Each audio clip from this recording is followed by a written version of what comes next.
What is going on? This is the Sports Counterpoints Podcast. Today is October 15th, 2025. I'm JB. I got Coop and Brian with me. What is going on, my guys? What's up? All right. Man, back at it once again for another week. Good to be here as always, man. It was good to see y'all this past weekend. Great time Definitely. having be in town. Always. No doubt. Man, yeah, we'll let's start with a couple of actually B man, tell us about this Pebble Beach life for a second in the APGA. Oh yeah. Right. No, Right. I had the very fortunate opportunity to play in a APGA tour event. The APGA is kind of think of it as like baseball. It's a tour that was created and put together and sponsored by Cisco to bring and give minority golfers an opportunity to get into either the Corn Ferry Tour, just AAA, or the tour itself. So I got to play in the Pro-Am event for their Pebble Beach tournament. And so we played Pebble Beach. They were doing the tournament portion of it on Spyglass. And so on Monday, I got to play with two pro golfers. Just two amazing people who were also extremely good at golf. I held my own. It was a best ball setup. We used some of my scores. I hit the best shot of my life. For those of you who know golf, the 12th hole at Pebble Beach is probably one of the harder par threes on that course, and anywhere it's goes left to right. And and I hit a shot to within a foot. The pros going crazy, just super excited. They were all talking about if that had gone in, how I was going to have to miss my flight because I had a very early flight the next morning because we were just going to have to go all night. And I said if I made that in, I would have been a participator and absolutely done everything that they were talking about doing. But yeah, no, and I haven't actually had a chance to check, but the tournament itself was yesterday and today. I hope both of them did really well. But the APGA Tour is something that's worth looking into. It's not very big, but it does give minority golfers an opportunity to try and play at a professional level. I'm thoroughly impressed by the organization and the players. Nice, man. That's cool, man. That's cool. Yeah, Yeah, it was glad awesome. it was great to have you out here with us, man. We all got to hang out. We hit Top Golf. We played some golf of our own. It was great, man. So good to see you both. And we're back to it, man. So cool. Thanks, B, for that. Um, Wanted to real quick just a shout out to the Las Vegas Aces winning their third WNBA championship. Asia Wilson is another MVP. Been absolutely phenomenal. She's entering that GOAT category as one of the best to ever do it in women's basketball. So shout out to them, to Mark Davis. You know what I mean? So hopefully this championship spirit can leak over at some point. So yeah, shout out to the Aces of the WNBA winning their third championship. Yeah, so we're rocking with that. And then my question for you guys today, man, I was thinking about this. What is your favorite sports conspiracy? And so to give you some context, I would say mine was, and of course, never forget and blessings and, prayers up to the families and all those we lost during 9/11. For me personally, the fact that the New England Patriots beat the Oakland Raiders, silver and black, the red, white, and blue team that has Patriots in the name, then win the Super Bowl that year, kickstart Tom Brady's everything right off the backs of the Raiders again. But it just was very interesting to me. Now that team was good. I know how it works. I've seen the documentaries. I watched the team play. They were playing good football. They did get some help from the tuck rule, which is no longer a thing anymore. But just was really interesting to me. Did you want the Raiders winning in that year, or even having a chance to do it, or just getting the New England Patriots? Just seemed like a good fit at that time. So that's just a personal thing of mine. What about you guys? Is there anything like that you think of? This happened, that meant this, that Sure. affected this thing, or something like that. Well, for Brian, me, I hope you don't take mine, Brian. What you gonna say? for me, it's always the frozen envelope. Okay. Uh, All right. yeah, frozen envelope for the NBA because there's so many conspiracy theories about the NBA, why trades did happen, why trades didn't happen, organizations that were given other opportunities, so on and so forth. But it all starts with David Stern and the frozen envelope conspiracy. For those of you who don't know, frozen envelope conspiracy is that when Patrick Ewing was coming out of Georgetown, they wanted to make sure that the New York Knicks got the first pick. At that point in time, they weren't using the little ping pong balls. As a matter of fact, this is the reason why they don't. And David Stern was picking an envelope out of a box. And the conspiracy is that they froze the Knicks envelope so that when he put his hand in there, he could tell which one was the Knicks envelope and then pull it out and open it up so that the Knicks got Patrick Ewing. There are a plethora of David Stern-related conspiracies. He is part henchman, if you ask a lot of people who followed the NBA back during his time. But that's the one that kind of started it all off. Nice. I didn't even know about this. This is a good one. Cool. Yeah, people still actually talk about that. So mine is when people think that the NBA referees, helped the Lakers beat the Sacramento Kings in the playoff series, that 7-game playoff series. Now, I know we watched all of those games. It was a 7-game series. The officiating was bad the entire series, okay? It was 3-3 going into Game 7 in Sacramento, and what people failed to tell you is the Sacramento Kings had 26 free throw attempts, which was, I think, 6 or 7 more than the Lakers in Game 7, and they only made 13 of them. So they did not shoot well at home from the free throw line. And they shot, 2 or 3 air balls in the final couple minutes of the game. I know Peja Stojakovic had one. Doug Christie had one. The moment got too big, and the Lakers ended up winning that series. So I don't want to hear about referees. But the reason I want to bring that up is what people do not talk about is the series before that. They played the Lakers ended up playing Allen Iverson and the 76ers in the finals, but people do not talk about the Eastern Conference Final series between the Milwaukee Bucks with Ray Allen and Philadelphia 76ers with Allen Iverson. And Ray Allen has publicly come out. You can look at his articles where he said that David Stern was trying to help Allen Iverson get to the NBA Finals. That was his MVP year. The reason why he's saying that is because the Philadelphia 76ers only have really one scorer, which is Allen Iverson, and they shot 186 free throws in a 7-game series. Milwaukee shot 120. Okay, so if you don't have scores on your team, how the hell are you shooting so many free throws when Milwaukee had Ray Allen, they had Glenn Robinson, they had Sam Cassell, Tim Thomas, Lindsey Hunter. These are scores, and they weren't getting to the line. We had all these guys who can't really score that well for Philadelphia was getting to the line. They shot 66 more free throws. Nobody ever talks about that. You can look up the articles if you want to, but yeah, the Lakers did not get help. They just won, and Sacramento kind of blew it. Nice. Yeah, that's a good one. That's a very good one. I kind of forget about that. And that does still come up a lot. And it's interesting to hear Kobe talk about it because he said they did have that ref, Donahue or whatever. Yeah, Donahue, he refed a couple games. He refed a couple games and he was betting. So he was like, that did happen. But Kobe did say but they missed all those free throws. So it's a 7-game series. And Donahue wasn't rooting for a team. He just wanted to go over the total. He didn't root. Yeah. He wasn't rooting for a team. He didn't care. Yeah, no, for sure.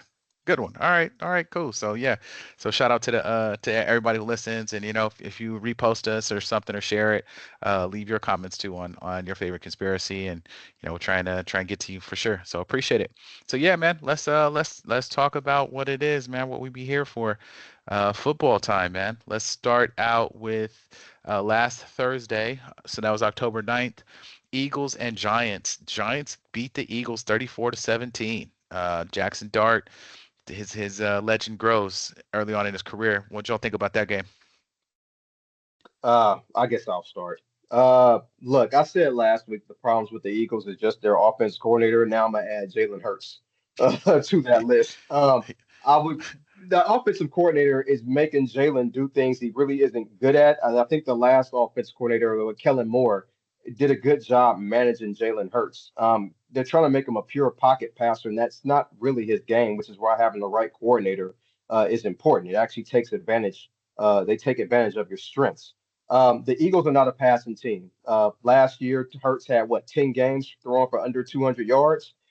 This year, he had 4 games passing for less than 230 yards. And the games he passed for more than 280, they lost both games.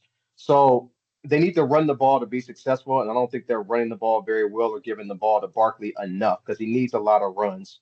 Uh, their defense, they have Philadelphia has injuries on offense, but on defense as well. They were so dominant last year because they were able to get pressure with their front four, and it's not happening this year.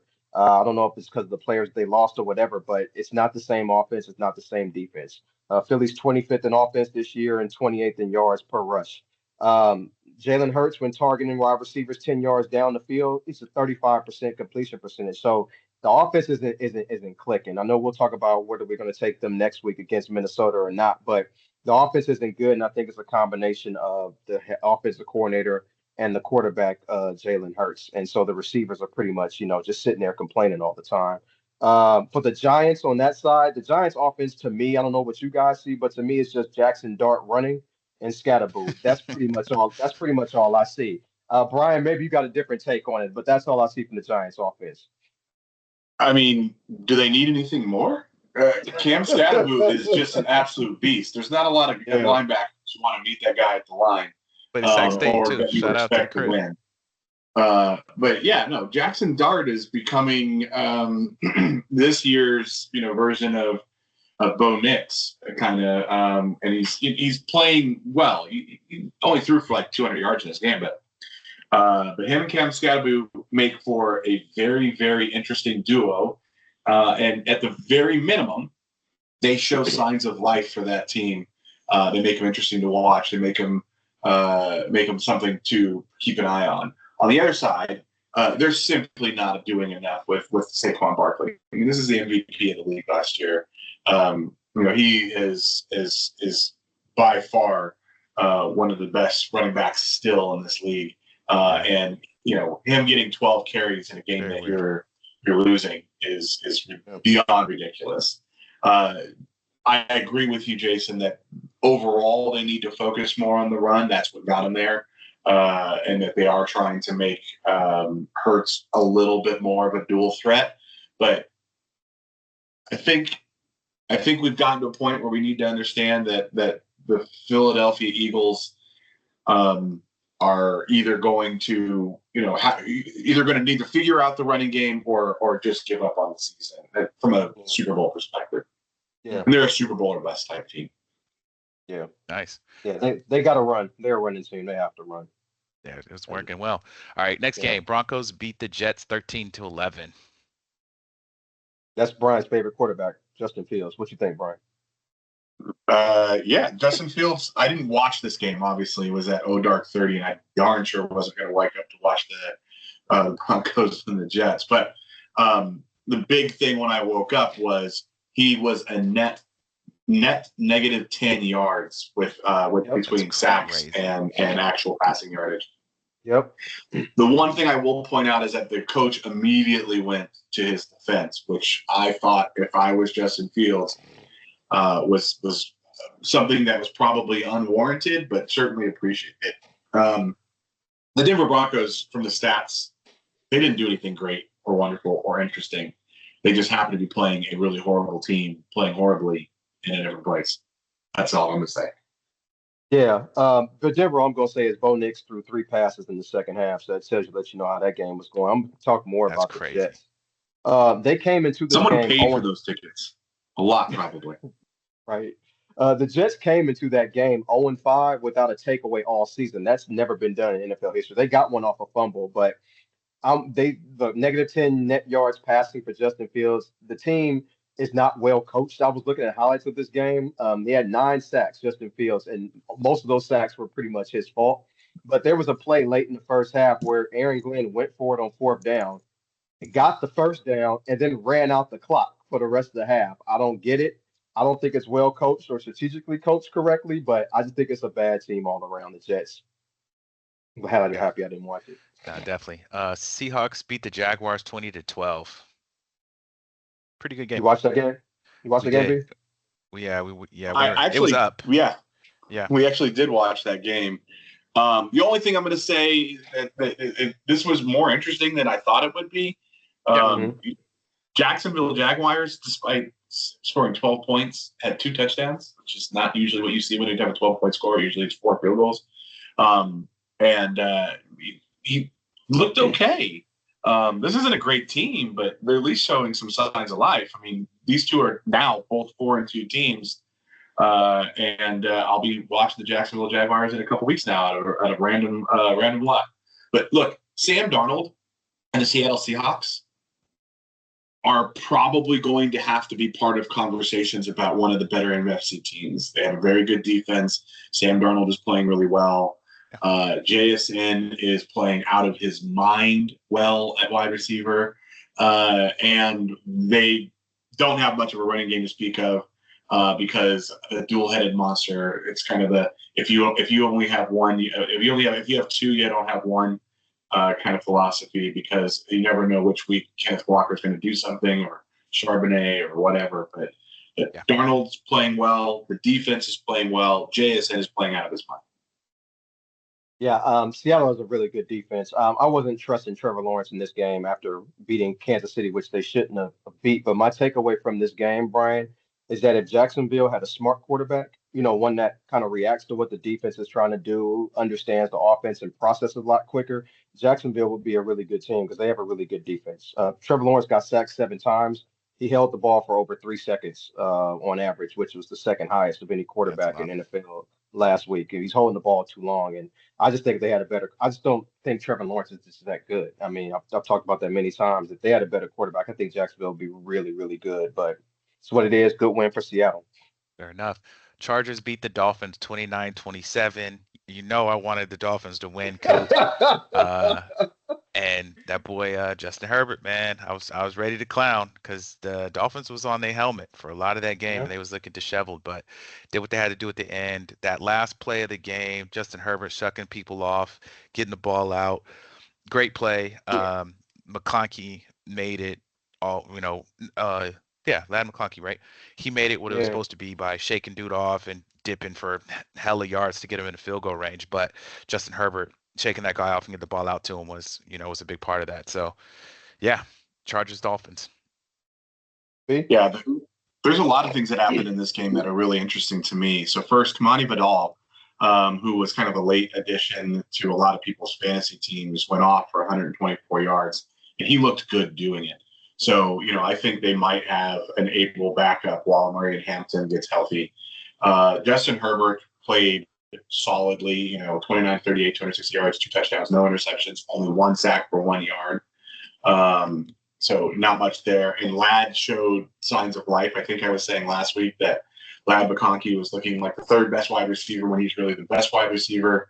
It was nice to see him kind of get open. On the other side, Devin Akane is just so freaking good. And when he hits, he is super fast. I don't know how many times when we were watching that gameplay did we comment on the fast that he hit that corner and just went. That was pretty cool to watch. If I were the Chargers, the thing that I would worry about is, even though we're 4-2, we only beat the Miami Dolphins by 2 points with 3 interceptions coming from Tua.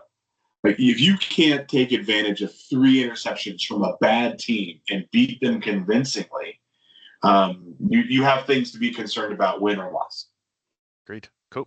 Yeah, I agree. Like I said, I don't really trust the Chargers offense like that. The only thing I'm going to say is that Tua said after the game the team is lacking leadership. Well, yeah, you have a coach and quarterback that nobody respects. I mean, that kind of thing happens. But that's all I'm going to say. That was just interesting that he actually brought that up when he's supposed to be one of the leaders on the team.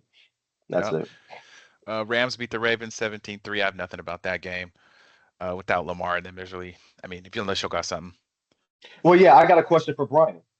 Personally, Brian, I think Baltimore's window is closed because the people that's on this team right now, they're not going to be on that roster 3 years from now. They're going to have to retool.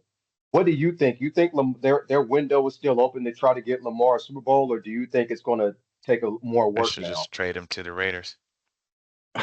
Start over. That's not going to happen. No. So I don't think it's the window's closed. I think for this season, it's a wrap. Like, they're not making the playoffs or not. Right. You cannot be at this point in the season 1-5 and expect them to do anything. I don't care what conference or division they're in. But I don't think it's over. It'll be very interesting to see, though, how ownership reacts to Harbaugh, who is looking like he's being outcoached in these situations. Now, it's always good to have a really great quarterback to erase your woes, and he doesn't have that right now. I think Glenn and I, when we were watching the game, one of the comments that we made was that it didn't make any sense to have Cooper Rush in there, and that Tyler Huntley should have been in there kind of earlier on. And he actually looked somewhat serviceable, but this is not a team that can do anything now, so you might as well just have fun with it. Yep. Cardinals-Colts. Cardinals lose to the Colts 31-27. Cardinals were up, but the Colts are still playing very good football and won that game. Yeah, actually, Jacoby Brissett, I mean, I've seen a lot of them, but he didn't look bad in this game. The offense looked better with him in the game. The only thing I'm going to say about this game is the Colts lost 2 players in pregame warmups. I don't think I've ever heard of that before. Tavares Ward, their starting DB, got a concussion. And then Anthony Richardson, I don't think anybody cares about this, but he broke his orbital bone after he got hit in the face with vans and had to go to the hospital. He wasn't playing anyway, but it's Tavares Ward, how he got a concussion in pregame warmups. And I think I switched my pick to Arizona plus 7 points as soon as I found that out. So yeah, I didn't watch the game. I thought that was interesting. It was on one of the TVs. We weren't watching it. You know what's the trip? When Ward got hurt, in my mind, I didn't put together that he's on the Colts. I'm still thinking of him as the Niners. So him getting hurt in pregame warm-ups was like, oh yeah, that's the Niners. I gotta be real. I just like in my head it was an automatic. That's funny. He is on the Colts now, but I mean, we'll talk about Niner injuries later. B? Yeah. Anything? No, I give a lot of credit to a Colts team that just finds ways to win. I mean, they're probably a top 3 team right now, which is just crazy to me. I mean, if you were to be asked what the top 3 teams are right now, it'd probably be Bucks, Detroit, and then Indianapolis. Yeah, they're doing it. Insane to me. Yeah, Cowboys lose to the Panthers 30-27. Where we were watching, there was a bunch of Cowboy fans. We heard them cheering every time, and then it got real quiet at the end. That boy Bryce Young pulled it out. George Pickens was going crazy and all that, but Panthers win. Anything on it? Rico Dowdle, that boy is playing going crazy football. That's all I'm going to say. Everything else, Dak Prescott does this like every other season where he is not good in losing football games, but his stats look awesome. They make Kirk Cousins' stat loading look, pale in comparison. 260 yards, 3 touchdowns, and 125 quarterback rating, all for another loss. Yeah. Well, speaking of Dak, yeah, he beats up on bad teams. Last 3 games, 817 yards, 11 touchdowns, no picks. That was against the Jets, Panthers, and Green Bay. No wins. Bryce Young has 9 wins. Bryce Young has 9 wins in his career. 8 of those are off game-winning drives. I didn't know that, but also didn't know he's 1-15 on the road, which we'll talk about later because he has a road game. But my only takeaway from this game is all you need to know about Dallas's defense coordinator, Matt Eberflus, the ex-Bears head coach. It was 4th and 3 in that game, late in the game. He had his DBs playing 10 yards off the wide receivers. That's all you need to know about Dallas's defense and their coordinator. That's why he's not a head coach anymore. Tough. Patriots beat the Saints 25-19. Drake May was slinging it, man. I can't front. I was watching him. I was kind of liking what I was seeing. Any thoughts? I didn't watch. Okay. Yeah, I mean, Drake May is becoming kind of a sensation out there. And quite honestly, on the other side, Spencer Rattler's showed signs of life in earlier weeks. I mean, he didn't have any touchdowns this week, but 227 yards, 100 quarterback rating. It was impressive of the own. But Drake May, we're going from Drake May being someone that they're not sure that is the quarterback for the team to them already proclaiming him the next long-term quarterback in the elk of Tom Brady, which is quite the turnaround from one season to the next. They got to figure out the running game if they want to be able to win consistently. Drake May led the rushers with 28 yards in front of Travion Henderson, who is the rookie that they just drafted.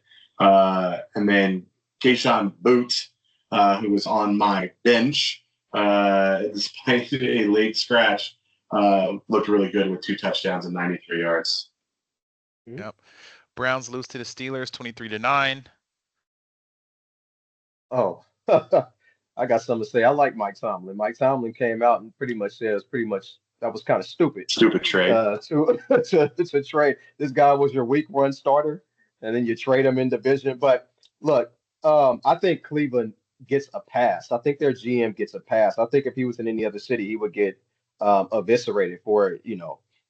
Myles Garrett wanted to leave, and he just ended up paying him. Now he's not really doing much. And then Deshaun Watson didn't want to go there. Then you paid him, and then saw everything that happened there. They got Dylan Gabriel. I think with each loss, I think we're closer to seeing Shedeur Sanders play.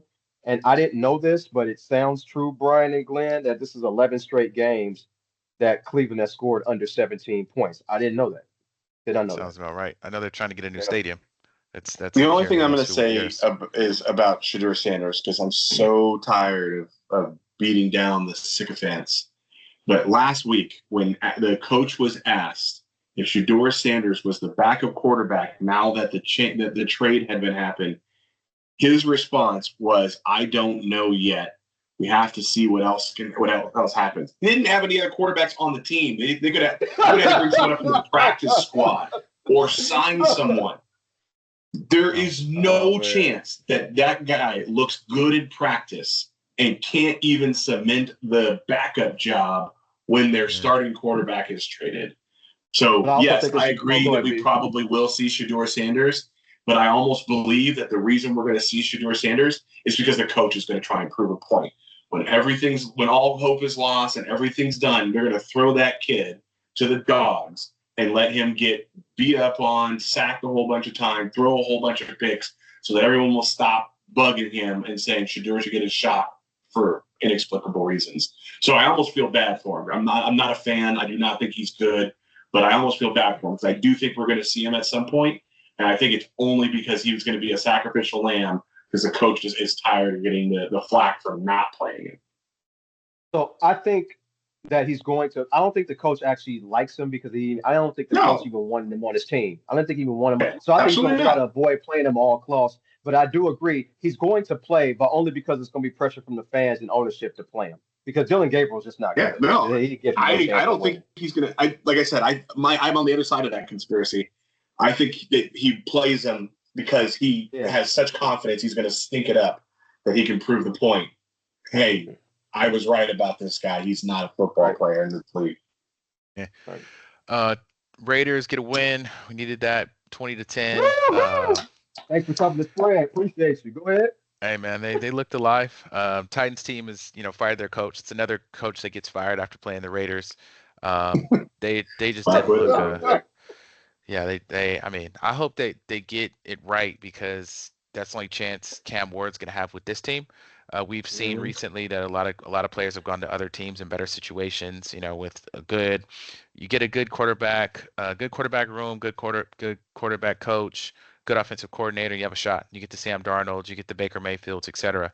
So I'm hoping for Cam Ward that they figured out. If not, he goes into the right situation eventually. But Raiders defense did what they had to do, and it's what you're supposed to do when you're playing a team that's slightly worse than you.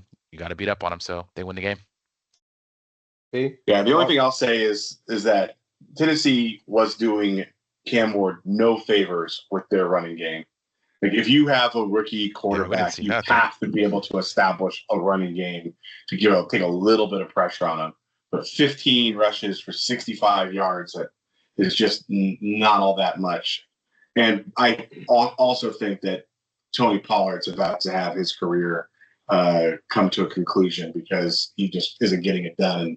They got Spears back from his early health woes. He's back and playing, so I don't know that Pollard's going to get many more looks. Yeah, look, I spent 2.5 days convincing Raider fans my money was on the right team. So thank you, Glenn, for making me look smart. Look, Max Crosby eats against bad offensive lines. I think he had a couple sacks in this game, and I figure that Ashton Genty will have at least maybe 80 yards as long as he stayed away from Simmons. Look, Tennessee, third straight road game. I didn't expect much from them, but when the It's coach got tough. fired, I actually looked at because it seems like everybody's getting fired in Tennessee every year, and I saw that in the last three Yeah, it's years, crazy. The GM John Robinson gets fired. They get Rand Carthon from the 49ers.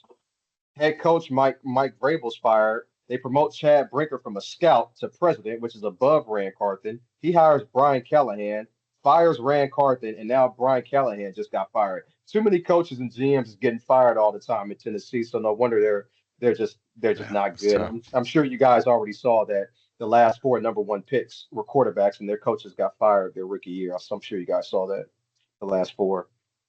Excuse me. Bryce Young, Yeah, yeah, feel bad Frank for the Reich, Titans. Feel bad for the man, Titans fans, man. I mean, we bad, there bad. too, so I get it. 49ers lose to the Buccaneers 1930. Biggest loss was Fred Warner, man. Hope for quick recovery. Yeah, look, this looked just like the Rams game, except Tampa Bay just didn't make as many mistakes. They forced Mac Jones to have to pass, and again, we had no touchdowns in the second half, only a field goal in the third quarter. We had a touchdown at the beginning of the second quarter, and plays are still on script, and then after that, last 39, 42 minutes of the game, no touchdowns. Got lucky like this last two out of three games, but playing like this isn't a winning formula. But this was a bad It's matchup for tough. Mac Jones because Todd Bowles likes to blitz a lot, and Mac Jones can't move, so he can't keep plays alive. Brock Purdy is 3-0 against Tampa Bay, including when Tom Brady was there, because he has a little more mobility. And because Bowles blitz a lot, you have to throw down the field. That's the only open part when he blitzes, and that's not really Mac Jones's game. That's his weakest part because his passes kind of float downfield. That's when the interceptions happen.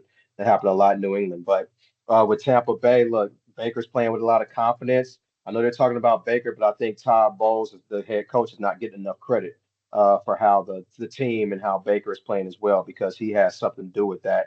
But when Fred Warner went out, Tampa Bay averaged 7 yards per play. And the reason why the 49ers actually had a chance in this game, but they had so many communication issues after Fred Warner left the game that whenever Tampa Bay went in motion, there were just guys unguarded and just left people open. And, Baker Mayfield, just took advantage of it. And the thing is, we were treading water very lightly without Nick Bosa. There's no way we can replace, Fred Warner. It's just too much money on the injured list right now. So I love watching Fred Warner play, but it's just not looking good.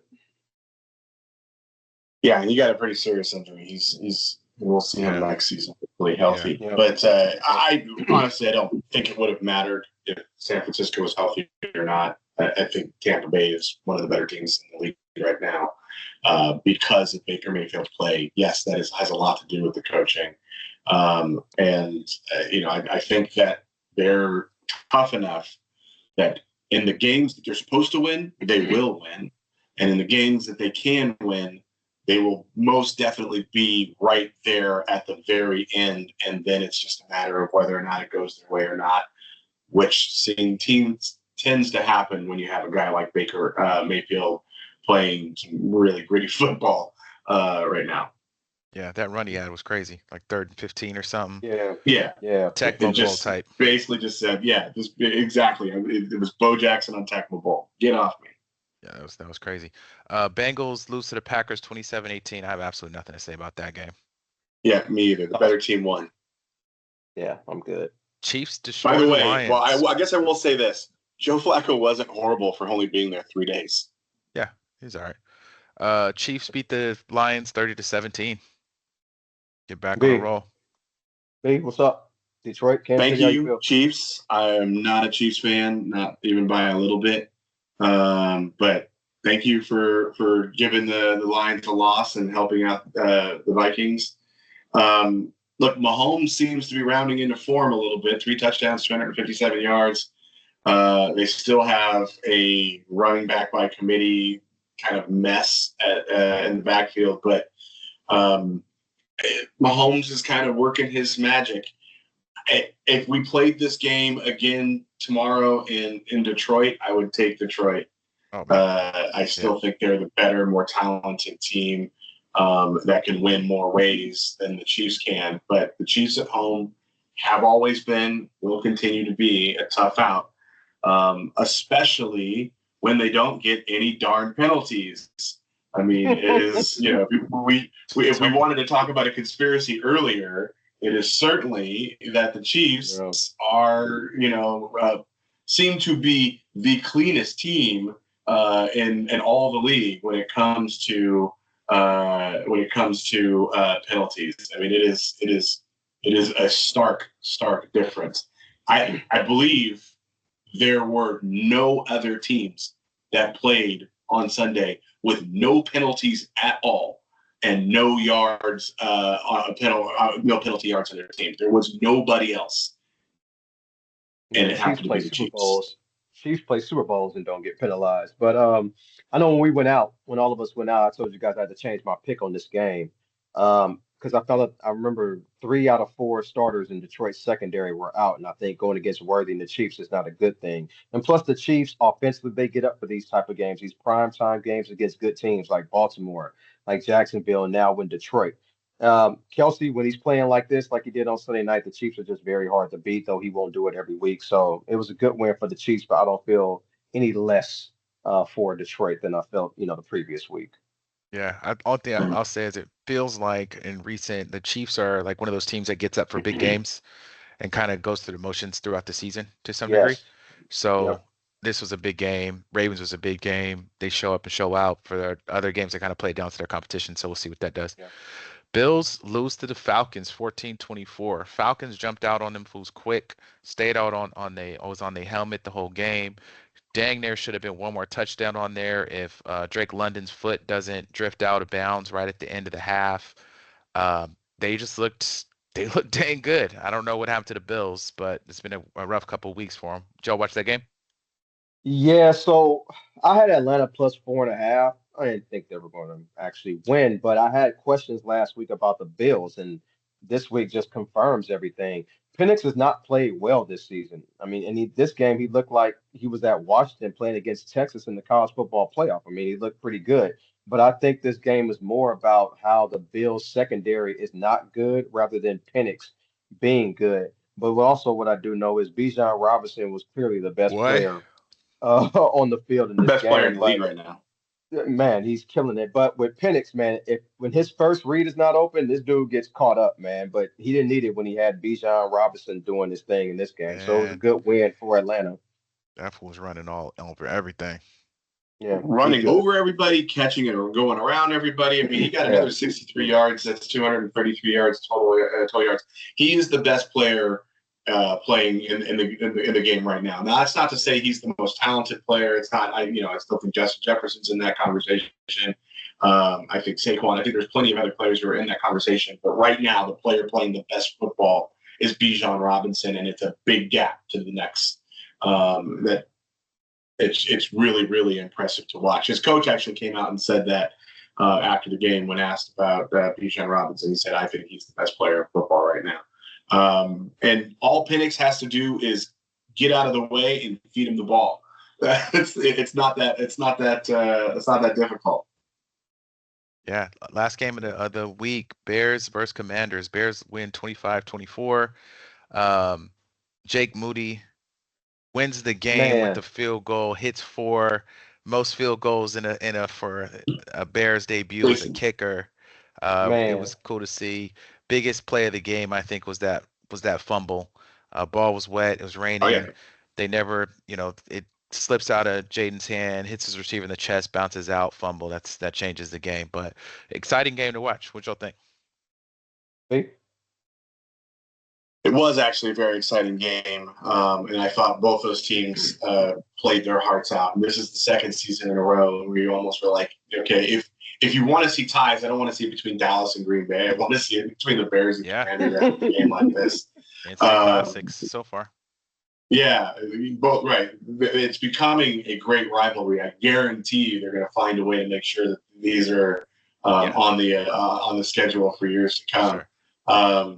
Yeah, I felt bad for Jaden Daniels because he was playing really pretty darn well, and this was obviously cost him the game in bad weather. At the same time, I don't walk away from this game feeling like Caleb Williams is better than Jaden Daniels. I still think Jaden Daniels is way better than Caleb Williams, but I do think that the Bears put together a great game plan. They executed. Yeah. They didn't make mistakes when they needed to, and they use the 49ers kicker to kick a whole bunch of field goals, which I think has to be ironic for Jason. So, Jason, what do you think? Well, this was my biggest bet of the week. Chicago +6. My revenge game just to get my money back from last year's game, because last year's game started a 10-game losing streak for the Bears and kind of propped up Jaden Daniels. But um, from the Chicago side, really good game called by Ben Johnson. But it wouldn't be the Bears without mistakes. They had a touchdown call back. Caleb had a few good throws in the scramble late where he hit the ground, which was smart, but he also had a couple bad throws that should have been probably interceptions. Caleb, yes, Jaden Daniels is better than Caleb Williams. That's no doubt. Caleb Williams looks like a quarterback. He needs like a Shanahan where he has Ben Johnson, where he has to have that first read open. When that first read is not open, the dude starts running backwards and starts doing that whole USC thing, which isn't which isn't good on the NFL level. On the Washington side, Debo, to me, I don't know what you guys think, but I guess because I've seen a lot of Debo before now, he looks kind of slow to me. So good luck trying to get that mega deal. But to be perfectly honest with you, I didn't know Jake Moody was the starting kicker for Chicago. I know they signed him to the practice squad. If I knew he was the kicker, I wouldn't have made the bet, to be perfectly honest with you. And he had a field goal blocked. And then when that game winner come, I was already up +6, so it didn't matter if he made it or not. But I thought he was going to miss, to be honest with you. So I sat in front of the TV, and it went straight down the middle. And I just said, "Damn!" But good for him, man. Yeah, good for him. I mean, I don't hate the guy. I mean, he's from Michigan, played at Michigan, so maybe this is a good thing. Carried him off the field and everything. Yeah. But nice. Also, I don't know if you guys Jaden Daniels is kind of reckless to me when he runs. He reminds me of Tua. I think he gets hit a little bit too much in the middle of the field. I hope he stays away from that because I kind of want him to have a long career. So I hope he stays away from that. I can figure that out. Word. All right. So this upcoming week. So tomorrow, Thursday night, Pittsburgh Steelers at Cincinnati Bengals. Steelers are -4.5. Who you got? Steelers. Brian? Steelers. Whew. Mike Tomlin has a road favorite of 5 points, 19-29 against the spread.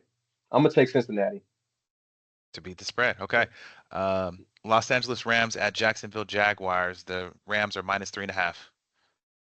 I hate London games. They're usually boring. The Rams play down to the level of their competition. They lost to the Niners. Good to know. Yeah. They lost to the Niners. They struggled to put away Tennessee and the Texans. They struggled against the Ravens for 2.5 quarters, and now Puka's questionable, so I'm taking Jacksonville to win the game outright. Yeah, he's questionable, but which is not doubtful. So I'm going to assume that Puka is going to play and hope that he does. If Puka plays, then the Rams can win this game. If he doesn't, I don't think they have a chance. So, call me picking the Rams, I guess. Okay. Mm-hmm. Las Vegas Raiders at Kansas City Chiefs. This is a game I will be at. Very excited about that.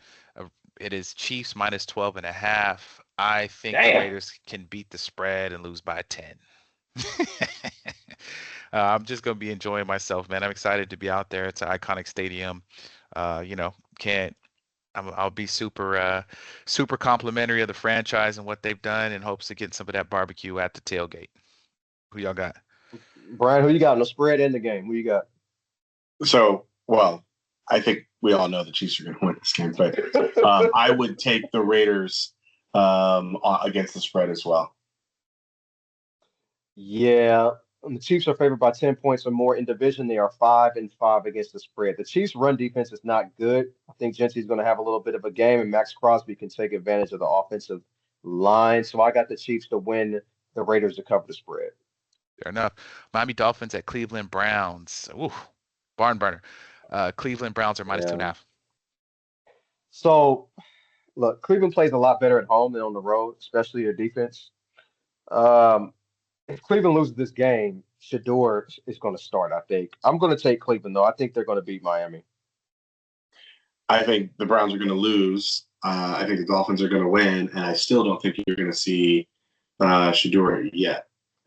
Again, we still have to see whether Dylan Gabriel's good before they give up all hope, and my conspiracy kicks in, which is that they're going to throw Shedeur to the dogs. And just to test them out. New England Patriots. I'll tell you. Oh, go ahead. I'm sorry. Go ahead. New England Patriots at Tennessee Titans. New England is -6.5. Yeah, New England. Shit. I'm gonna take. Wow. This ain't UCLA. Just because they fired the coach, don't mean they're going to run off 2 wins. Let's see. Tennessee on the spread, taking third straight road game away. I'm gonna take Tennessee. Oh, Well, okay. I'm Tennessee. gonna go, and I'm gonna add another thing here. Patriots coach absolutely wants to stick it to Yes, he does. Tennessee. Yeah. Yeah, Okay, I'll Bear. switch it. I'll take Tennessee on the spread. New Bear. England will win. Go ahead. Carolina Panthers at New York Jets. The Panthers are -1.5. Panthers are -1.5 at New York Jets, Brian. can anyone explain to me this spread? The Jets are I horrible. can. They have not won a game, and yet the Panthers, who just recently won, They're won playing everybody games. close. They're not getting blown out. It's I think they're not getting blown out, but they're 1.5 point spread is almost disrespectful. But I'll take Carolina. I think the spread's like that, Brian, because Bryce Young is 1-15 in road games straight up. He just doesn't win on the road. I'm with I you. hear I'm you. taking I'll take Carolina. Garrett Wilson is going to go on IR, I believe, and the Jets is just a poorly coached team with a quarterback that can only run. So I'm taking Carolina. They're playing everybody close. So about all the poor coaching, they're playing everybody close, including the Bucks. But New Orleans Saints at Chicago Bears. Bears are -4.5. See? Give me the Saints. You want me to explain Well, it? oh no, I'm sorry. What did you say? I can hear you. So give me the Saints. Oh, Saints. Okay. I can't trust New Orleans on the road on grass. I'm taking Chicago. All right. Makes Philadelphia sense. Philadelphia Eagles at Minnesota Vikings. Eagles are -1.5. Hey, The who you got? only the only thing that makes me feel somewhat good about this game is the fact that it is at home. I'm going to take the Vikings because I think the Eagles are vulnerable right now. I think the Vikings defense can stop them from establishing the run this week, and they haven't shown that they can win games in the air. This is not homerism. I actually do believe the Vikings can win this game. Okay. That's So solid. Quinion Mitchell's not playing for Philly. Jalen Carter might not play. Philly has offensive line injuries, and to me, Cooper DeJean has always been overrated. I would take my chances with Justin Jefferson and Jordan Addison against Cooper DeJean. Give me the Vikings. Plus 2.5 at home. There it is. Indianapolis Colts at Los Angeles Chargers. That's a good matchup. Chargers are -1.5. The Colts are about Jonathan Taylor, not Daniel Jones. Jonathan Taylor allows Daniel Jones not to throw as much. I believe the Chargers, though, can neutralize Jonathan Taylor enough, and that the Chargers receivers, Lab McConkey, Keenan McCardell, and Quentin Johnson can take advantage of the Colts secondary, which is their weakness. I'm taking the Chargers at home. I don't need the 1 point. B. Go ahead and I say it, B. I think that the difference in this game is the fact that it's played in LA and not in Indianapolis.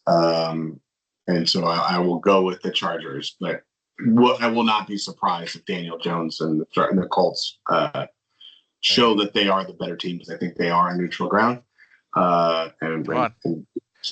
Hey, LA I with got the offered tickets Chargers. to this game to be in a suite with all the liquor and food and everything else. I was Hey, like, Chargers at home ain't necessarily no home field advantage, but we gonna see. New York No. Giants good at one. Denver Broncos. Broncos are -7.5. B. Who you got on this one? What was the spread on that one? 7.5. 7.5. Broncos. I'm going to take the Giants to beat the spread. Let's Who? see. I thought about this. The Giants barely beat a depleted Chargers team at home. They lost to New Orleans on the road. They only scored 14 points, and they just beat a struggling Eagles offense and And defense they're on 0-3 on the Thursday. road. Yeah, and now they're playing at Denver. This is my biggest bet of the week. I like Denver big in this game. Broncos defense against a rookie quarterback whose best asset is running. Yeah, I'm taking Denver big in this one. They barely could stop Justin Fields. Green Bay Packers at Arizona Cardinals. The Packers are -6.5. Packers is I a mean, I'm get gonna right take. game for them. Yeah, only time to bet on Kyler Murray is as an underdog. Is as an underdog. I'll take Is Green he Bay to playing? win. I don't know. But I'm gonna take Green Bay to win. Yeah, and it's talking about the Broncos. They neutralized Justin Fields, obviously, but they barely won the game. Is what I mean. Washington Commanders at Dallas Cowboys. Commanders are -1.5. Ooh, at Dallas. Brian, who you liking that one? Washington. Both of those defenses are bad. I just trust Dallas offense more than I trust Washington. So I still Yeah. got to check the Cowboys injuries. I'm taking Dallas. Atlanta Falcons at San Francisco 49ers, Coop. Niners are minus 2.5. Man, I know a lot of people are going to be in Atlanta after they just beat the Bills. Um, Look, I picked against the 49ers 4 straight weeks. But if somebody like Pearsall or Kittle comes back with Purdy, I got the 49ers. Falcons. Actually, I think this will be. I think the spread is because of because of the records and the Falcons' reputation. But I think the Falcons are a really good team, and they do not have anything or anyone who's going to stop Bijan Robinson from being as hot as he currently is. Maybe grass. Tampa Bay Buccaneers at Detroit Lions. That's a heck of a game. But Detroit Lions are minus 5.5. Me? That's Monday night. Bucks. I hate double Monday night football games. Mike Evans is supposed Bunch to of them come too. back, but yeah, Mike Evans is supposed to come back, but I still got Detroit. Anytime Jared Goff is on turf, 69% against the spread, so I'll take Detroit. Last game of the week: Houston Texans at Seattle Seahawks. The Seahawks are minus 3.5. There's not going to be a lot of points in this game. This isn't Pete Carroll Seahawks. It's Mike McDonald Seahawks, and they're not really that good at home. I'm taking the upset. I got Houston to win the game. Got it. Well, I got Seattle to win the game and continue their ascent into one of the stronger teams in the NFC. If they win this and some of these other games go the way that I think they may, the Seahawks might be a top 3 team in the NFC. That's crazy to me. Could be. Yep. Yep. Cool. That's your games. Let's my last couple segments to round it out. Game ball. Coop, you came up with the segment. You started off. Game ball. I'm giving my game ball to New York Giants fans for booing Russell Wilson when he came in on 3rd and 1 and threw a terrible pass. I like when fans express how they feel. I don't think if it was Buffalo they would have did stuff like that, but it was New York Giants crowd and they just let it be known how they felt about Russell Wilson. So yeah, I give it to the New York Giants fans. B. I'm going to share the game ball between Bijan Robinson and Rico Dowdle. Both of those guys are carrying their teams and look amazing doing it. And it's fun to watch hard-hitting running backs who can also catch the ball out of the backfield, just kind of tear it up. Cool. Las Vegas Aces, another championship. Asia Wilson and Becky Hammond. Hogwash. What is hogwash in the world of sports right now? B, that was your segment. What you got? Hogwash is kind of this growing theory that I was looking into today about turf versus grass. I was really surprised when I found out that both last year and so far this year, turf has not claimed any more people than grass. I was one of those folks who thought that the turf was tearing it up. It is actually almost dead even, both all of last year and so far this year. I was shocked by that statistic. This was brought to my attention and a bunch of other people's attention because the grass in Pittsburgh was so bad that there were 2 injuries as a result of the quality of the grass in Pittsburgh this weekend, one of which I think was a season ender. I was shocked. It's hogwash that the NFL, with as much money is invested in these players, in these stadiums, and in these games and television rights, that they can't get the playing surface to be correct. That is on the NFL. They need to do something about it. This is also the same league where the owner of SoFi Stadium opted to not have World Cup games because he didn't want to change the turf to something that they were not worried about injuries for the World Cup game. Those players, the NFL needs to. Yeah, exactly. The NFL needs to protect their players in the most basic of way, which is making the field playable. Hogwash that they don't. There, cool. Mine is when coaches burn timeouts on 3rd down to avoid delay of game penalties of 5 yards, and then they come out with a plan that never works, and they have to punt the ball anyway. I know Kyle does this a lot. I see a lot of coaches do it. It's 3rd and 3, timeout, and then they still don't get it, and they're punting. So you just wasted a timeout when a lot of times they're going to need that timeout later in the game. So just have the delay of game penalty and just get better at clock management. Yeah, that's my hogwash. Yeah, give mine to myself. We're watching the game. Me, Brian, and shout out to Romy Dennis. We're watching the game. Raiders. I'm like, okay, they put a stat that Geno hasn't thrown a pass longer than 10 air yards. I look over at Brian and say, oh yeah, they trying to make sure he don't throw any picks. Instantaneously throws an interception. Hogwash, GB. Shut your mouth until the game's over. You know better than that. And when he says instantaneously, the words were still echoing when that pick got thrown. I mean, instant. That was crazy. So this week I'm gonna be real quiet if there's anything good happening. Minute to win it. I just want to thank everybody for listening. Have a great week. Speak positivity into your life, as I've been saying, and believe in the good. What you guys got? I'll go two things. James Franklin surprisingly got fired. A $56 million buyout. He got fired from Penn State. The rumor was that Adidas helped with the buyout, but it's not really about buying out James Franklin. They still got to pay his staff and pay the next head coach and his staff. So, that's a lot of money. But Big Penn man. State firing him. Yeah, Penn State firing him. Penn State's the first team to ever lose back-to-back games outright with being favored by 20 points or more. That's never happened. He lost to UCLA and Northwestern. And then the second part of this last part is the next time somebody on the 49ers holds out for more money, I'm not saying a word negatively about it.